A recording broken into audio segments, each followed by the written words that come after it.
I want to acknowledge the person in the building, Jasmine Amma. Jasmine Amma.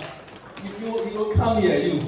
So, our man here, if you are a Ghanaian, even if you're a foreigner, you should know him, right? Kwadwo Sheldon, aka Violence Minister. You see, I love what he does, right? And he does entertainment, but he's a comedic person also at heart. So no, that is not the case. It is about content creators. So he is here to learn from you as well as you learning from him. So without much ado, with applause here, let's welcome Kwadwo Sheldon. Big O, make me clap. Oh, this is Violence Minister right here. Okay. Okay, so my name is Kwadwo Sheldon. I'm the founder of House of Content, a digital media platform responsible for creating branded content for brands and my personal platform. I became active on YouTube during the pandemic. I used to create skits on Instagram, but during the pandemic, I found out people wanted to consume long-form content on YouTube based on some survey I did. So I decided to stop doing skits on Instagram and concentrate on making short, long-form content on YouTube. Now, currently, I have 6 people I'm working with, fully employed, and those people are being paid from the YouTube revenue that I make. So make nobody sit here and tell you, say, YouTube doesn't pay.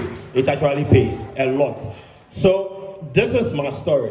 Now, during the pandemic, I started doing reaction videos for music. So I would pick a song that is trending and I'll comment on it. And I was using my phone. I have a Samsung Galaxy Note 9 or something like that.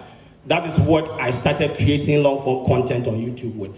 So with the people that come and ask you, yo, Sheldon, I am trying to start creating content on YouTube. What kind of camera? I don't have money. I don't have this and this and that. You don't need a Game of Thrones budget to shoot content in this country. Seriously, you need a phone. If the camera quality, if you can shoot 1080 on your phone, you are good to go. You need light and you need a space. That is all you need. So don't overthink the content creation stuff. You don't have to go and buy the Canons and all those things if you don't have the budget. Start with what you can, start with your phone. I started editing my content about 10 minutes long content on my phone. Sometimes I use InShot, Viva Video. Of course, people were talking about the fact that the quality, they weren't feeling the quality and all those things. But you see, that didn't stop me, because even though I was shooting the content on my phone and editing it on my phone and putting it out there, I was getting 50,000 views. Like I was averaging 50,000 views on a very small channel. So what I had to do was to be consistent at it. And with me, when Vanessa was talking about consistency, I was happy. There are people here, they release their content like it's festival every year. They drop it like that. And sorry, it's sad. If you want to be a creator, unless you are doing it for fun, I always say that you need to identify what you want to do with this thing. If you want to do it for fun, then you can be doing the once every year content releases. But if you want to choose this as a career path and you release content like you drop a video today, we will have to chase you for another video, then that is not what you're supposed to be doing. Stick to the 9 to 6 job. Maybe that is where you want to, you will shine. Because content creation, with me, consistency brought me here. And within a space of like 6 months, I was able to move from 10,000 subscribers to 100,000 subscribers because of consistency. Now, the consistency you go do now, it come with people actually jabbing your work. There are times you put out the content and people come like, no, this is not it. You have people trying to move to your content, tell you, say, nah, this thing that you are doing, it is not right. And they criticize whatever you put out there. But at the end of the day, if you know what you want to achieve, you will continue doing it. I was, with a phone, I was putting out about 4 videos in a day. And I was editing it on my phone. Sometimes you come to my room and my eyes all make red. You understand? But at that point, I needed to build audience. I needed to build my platform. I needed to build the numbers. to get to this point. So if you're a YouTuber here and you don't have consistency on your chat, then please stop. Giant compared to Juma Fufubi. So yes, you need to be consistent with what you do. Also, I have had conversations with a lot of creators, and it looks like they don't make data-driven decisions with their content, and that is something that is very bad. Now, when you go to your metrics, it is on Facebook, Instagram, everywhere. You see a lot of information about how your content is performing. Now, there are people here, they've never even opened it. All they check is the revenue. Yes, people only open the metrics to check their revenue, not to look at where people are consuming their content from, the machines they are consuming their content from, the geographical locations and all those things. People don't do that. They open it and they are looking at the revenue. And if you don't make data-driven decisions with your content, that is going to be sad for you. With me, I know when you look at my metrics, I know the peak time for people to consume my content is around 6, 7, 8. So I will shoot the content, schedule it at that time to be posted, and go to sleep. By the time I wake up, the content has engaged itself, because that is the time people are online to consume my content. So with this data and all those things, you would know about how your content is performing. I always tell people content creation is more than just posting the video and going to sleep.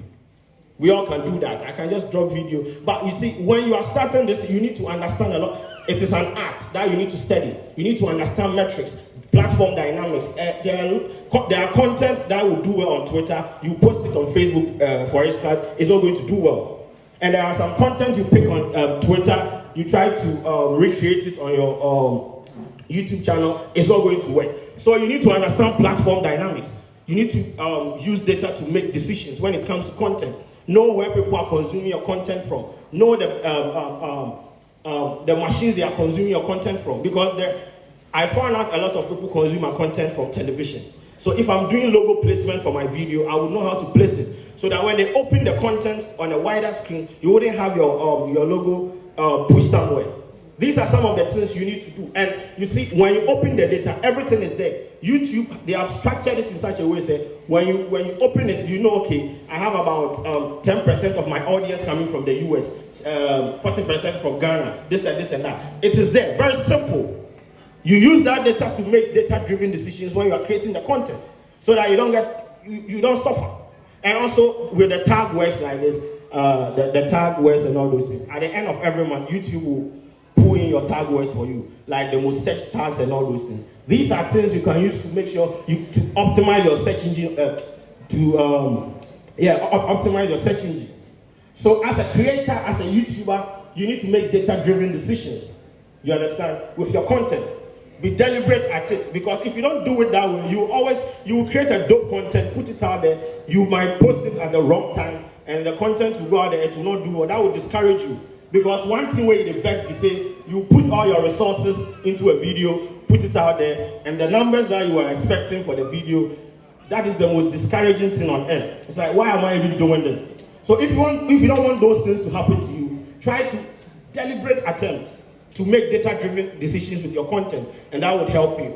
Also, this is something important. People will come and drop like the most demeaning comments in your comment section. And you see, as a creator, it depends on how you treat some of these things. You are not going to tell me that because someone is going to insult my head, I'm not supposed to post content. Really? Are you crazy? Nah. You will come and insult me, I'll find ways and means to monetize the insult that you are even throwing at me. And that is what I do. People compare me to all sorts of things, you understand? Like, Kwadwo Sheldon, you look like the character from Apalankwe, you look like the character from Angry Bird or something, you look like Shrek, you look like this. I will compile everything and make money out of it. You don't let what people are saying in the comment section get to you. Because the fact that you are putting your work in the public, it is occupational hazard. They are supposed to come for you. And so if you are going to listen to what people are saying and say, I have content, but I'm afraid to post it because someone really, so I should forgo all the money I can make on YouTube because someone is going to say something demeaning about me in the comment section. Nah, it doesn't work that way. So you need to, and you see, there are some people out there, they don't have the mental fortitude to do all these things. if you put it out there, people move to you and you feel like talking to people and all those things, that will give you some form of closure. Feel free and do it. But personally, I feel like as a creator that you want to grow in the space that you are, you don't have to, please, not even one. If the comment is, constructive enough to help your work move forward in life, that is okay. But there are some people, they are agenda boys. There are people that are for violence. They will come for you. It is part of the job. That shouldn't deter you from posting content. Because if you don't post it, you are not going to get it. So I've seen people like they are afraid of what people will say. Really? How? They can't do what? All they can do is to drop the comment, make fun of you, say whatever they have to say, and go and sleep. When they meet you in the real world, they can't even open their mouth. Why do you have to depend on that? I've met people that make fun of me on Twitter and they go like, yo, you want to take picture with me? Really? You are not doing that to me. So, as I said, if you want to listen to people and create content, see, you don't go move. Yes, sir. Create the content, fire the content, be consistent at it. And you see, at some point, you get, right now when I drop video, Kwadwo Sheldon, you have improved or you have done. Bro, about a month ago, you people were dragging me in the gutters. They will come, oh, your video quality, this and this and that. Because I didn't stop. When they said my video wasn't quality enough, I invested in camera. I invested in human resources. I had to bring in people on board to prove you that this person, this is my career path. And I'm not going to let you tell me, say, because of one or two things, I'm going to, because if I leave YouTube, I'll be unemployed. Yes. And I don't want to be another statistic in the system like, bro, the government should give me work. No, I am creating jobs for the government. That is what I'm talking about. So, make nobody, don't let anybody from any, if you don't know the person, don't listen to them. Because listen, it has gotten to a level where I am looking at expanding, going to other countries and all those things. I always tell people, if I listen to them, I wouldn't be here. I left OMG about 3 years ago. I've not worked for anyone. I've been able to make a living out of YouTube. And because of one comment, I should stop. Also, in the course of building audience, I always tell people, say, there are people, they will get the watch hours, they will get the 1,000 subscribers, and all of a sudden they want to monetize. They want to put money on the platform. Now, this is how content works. There's something called value proposition. That is what you provide to your audience. Now, the value proposition determines your return on investment, you understand? So your ROIs. Now, if you start the content creation with money, I want to make money. First of all, yes, you can make money off YouTube, but you need to build audience. It's like jab, then you hook. That is something Gary Vee said. You need to build audience, you need to build eyeballs, you need to build a community, you need to own the space. So you can define that as an influencer or something like that. Because if you don't build the audience, if you don't build the space, if you don't build the authority, and you start your content creation journey with just the money, at some point you're not gonna know what they do. You understand? So if your value proposition is the content, try to invest in the content. Put the content out there, let them enjoy the content. At some point, they will be hooked on your content. When you place about 30 ads in the video, they will wait for it to play before they continue. But when you start, you don't even know, you have not defined, you don't have any defined content, or you don't have a niche for yourself. You are just doing anything anyhow. But you want to put like 55 adverts on your video. You have thousands because you think that YouTube is all about money. Yes, me right now, it's all about money for me. But when you are starting, please, it's not about money. It's about building the platform. Whenever I start a show, I want to own the space. I want to be an authority.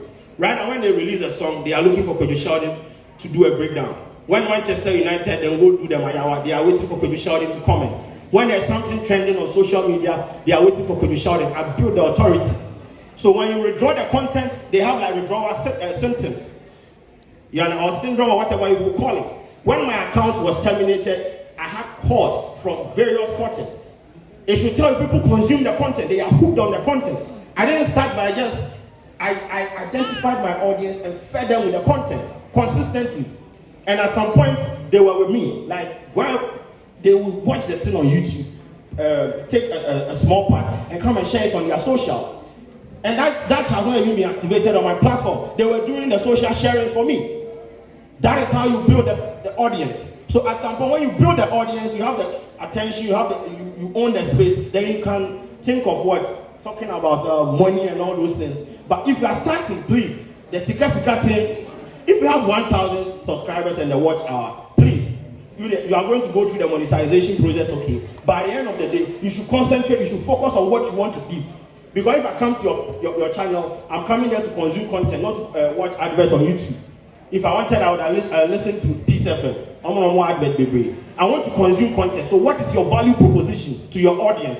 When you identify that and you give to them, then at some point, when you monetize the content, they wouldn't even mind.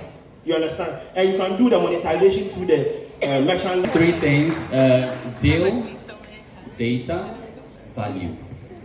You should have the zeal to want to do this thing. You should always check your metrics and know what's happening. And you should provide your followers or subscribers value for what they clicked to watch. Yeah? So we are taking 5 questions again. Yeah, step forward. The man in green.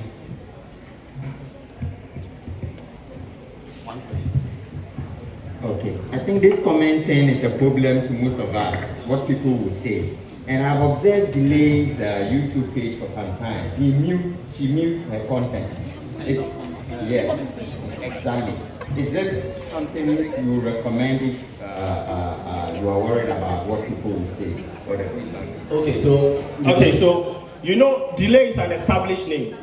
Delay doesn't need engagement to boost or push his content in the news feed. You understand? You know, the engagement you get on a video will determine where the algorithm will push your video to. Delay has reached that level that she doesn't need that form of. No, once she drops the content, it is going to go on the trend list. So Delay, that is not her problem. You as an upcoming or emerging creator, you can turn off your comment section. Because engagement they contribute to. Quiet, please. Guys. If you people don't keep quiet, we will guys find in the back, please. Please, let us all respect ourselves and create content. Now, as an upcoming or emerging creator, you don't have to, when you mute the comment section, please, no. You have like 1,000 subscribers and you are muting like 3 people that will comment for you.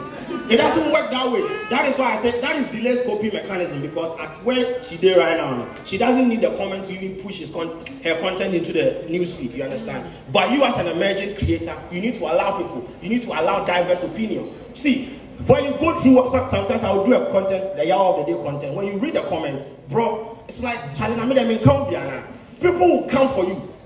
So it depends on how. Sometimes I don't even read the comments. Yeah. I just dip. Because if you want to read it, you go be emotional. Where the whole day, you don't go to continue to create. So I wouldn't advise you to mute your comment section as a creator, emerging creator. Nice one. Okay, Amma, great content creator here in Ghana, telling great stories. If you watch how she started and where she is now, amazing woman. Charlie Akwaba. Okay, so you moved from Australia to Ghana. A social worker, making good money, and you first bought a house and then decided to come and stay here. I know you won't just wake up to do anything silly because your life is at stake here, right? So what was that one motivating factor that made you decide it's enough with Australia and I want to come to Ghana? Okay, I think it was a series of factors for me. It wasn't just one thing that happened that made me decide to pack my bags and move. I used to come on holidays. Can you speak up? Marty, can you hear in the back? Okay, so it wasn't just one thing that made me decide to pack my bags and move to Ghana. It was a couple of factors. So I am Ghanaian, my parents are Ghanaian, although I was born in Sydney, Australia, and I spend a significant amount of time over there. I was also always drawn to Ghana. I used to come on holiday all the time. I would not want to leave when I come. There's just this stress-free lifestyle that you can have here that's really hard to have in the West. So I really wanted to come and experience it. So initially it was like, just come for 6 months, see how you go. If it doesn't work out, you can always go back. But I've been here for a little over a year now, and I don't think I'm going back anytime soon. So. Okay, nice. So when you create content, right? Recently you went to my village. What's your where you did the upper Prince and the cow. Oh, okay. Yeah. So when you do a video like that, where a family welcomes you, treats you good, cooks for you, and you taste the food and accidentally end it there. What do you do? Like you visit the family, they cook for you, and you showcasing it on YouTube, but the food turns out not to be so good. How do you play it off? I haven't had that experience yet. Generally, most of the foods that I taste are really, really good. And I think it's because I have such a broad palate. Like, I'm very open to, I like food. So if it's food, I'll eat it. You know what I mean? Okay, yeah. So what is that one advice you would give to anyone who came from the diaspora filming here in Ghana? Your take, something you want them to take home with them today, filming in Ghana and creating content here in Ghana? And to the people watching us right now. Okay, I think YouTube in general is a creative space, so just try and be as unique as possible, stand out, don't try and do what everyone else is doing. For me personally, when I first moved here, it was generally just to document my travel from Australia to Ghana and me settling in and all that stuff. It was never meant to become a job. But then I realized that there was only a certain portion of Ghana that was being showcased online, so it was more like the affluent areas, which made sense because people will come to Ghana on holiday and be amazed by how beautiful it is. So then they'll go to all these fancy places and showcase it on the internet. But I felt like that wasn't like a real representation of Ghana. There was another part that wasn't being displayed. So then I tapped into that niche and then decided to go all out. And then my channel grew from like 12,000 to almost 90,000. So it's, yeah. Okay, thank you. Give it up for Jasmine. You guys make sure you subscribe to Lifestyle by RNA and give this video a thumbs up as well. Leave a comment below and letting her know your thoughts on the video. Okay? Thank you. Bye.